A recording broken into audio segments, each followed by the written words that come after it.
आज हम लोग करेंगे क्वेश्चन नंबर 36, जिसमें क्वेश्चन में कहा गया है अ मंकी ऑफ 15 kg, यानी एक मंकी 15 kg का है, क्लाइंबिंग ऑन ए रोप।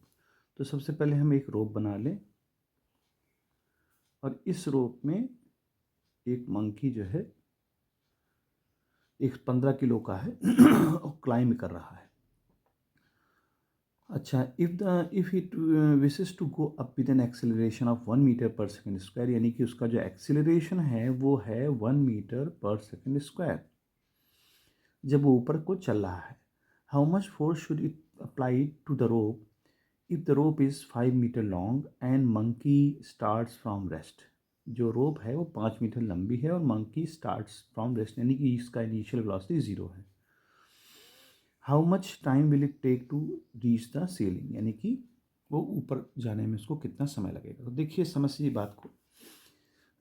किसी भी रोप को हम जैसे मान लीजिए खींचे और खींच करके ऊपर चढ़ें, तो दो तरीके होते हैं। या तो हम ज़्यादा तेज़ी से खींचें और तब हम एक्सेलरेट करें अपने आप को, या हम स्लो आराम से खींचें और फिर एक्सेलरेट करें। यानी एक्सेलरेशन की जो वैल्यू है वो इंक्रीज करेगी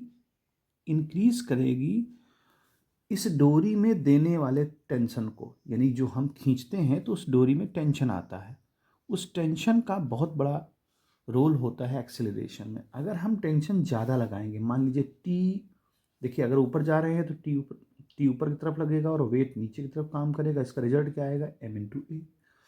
अगर हम टेंशन को बढ़ाएंगे तो इसका रिजल्ट क्या आएगा?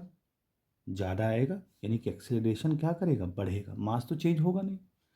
तो कहने का मतलब ये डिपेंड करता है कि हम कितना टेंशन दें, ज़्यादा तेज़ी से खींचें या कम तेज़ी से खींचें। ये तो बात एक हो गई।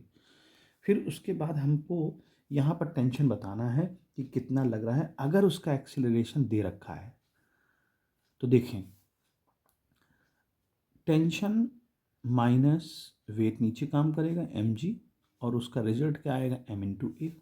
अब हमें टेंशन अगर पता करना है तो ये पार्ट उधर चला जाएगा, तो m कॉमन ले लीजिए तो a+g हो जाएगा।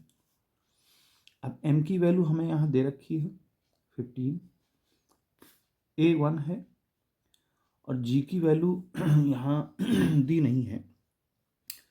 तो g की वैल्यू अगर हम 10 ले लें तो 15 × 11 हो जाएगा और ये 165 आ जाएगा। तो 165 न्यूटन तो उसका टेंशन आ गया कि वो डोरी में इतना टेंशन लगाएगा। फिर पूछता है कि उसको ऊपर जाने में, यानी कि डोरी तक जाने में कितना टाइम लगेगा। तो हमने आपको बताया कि डोरी की जो लेंथ है वो 5 मीटर है, तो डिस्टेंस हम 5 मीटर ले लें। तो फार्मूला लगा दें S = ut + हाफ at²। अब यहाँ S की वैल्यू क्या है? 5, u स्टार्टिंग में 0 ही था, हाफ a की वैल्यू 1 है और t² हमको पता करना है। तो अगर हम देखें तो ये आ जाएगा 10 = t², यानी 10 की t की वैल्यू कितनी हो जाएगी? √10 सेकेंड आ जाएगा।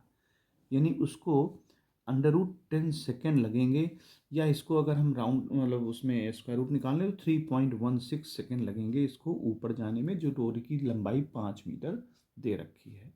इस तरह से इस क्वेश्चन को सॉल्व करें।